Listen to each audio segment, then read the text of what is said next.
Yan sir ang problema ng unit po natin, yung ating tire failure. Dalawa po yan. 6 power supply, current, voltage insufficient.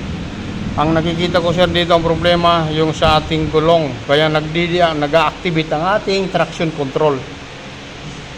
So ang sira po ng ating motor base sa scanner, ang ating gulong palit po tayo. Kasi kung goods pa ang ating gulong, ang ating sensor sa ating mga gulong, hindi ma-activate ang ating traction control. Kasi po, medyo pudpud na sa harap.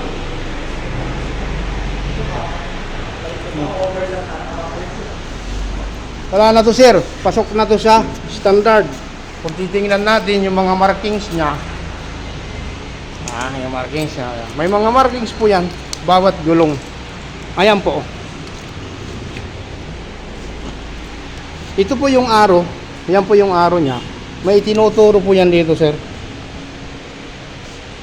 Yung parang mga tututong ano.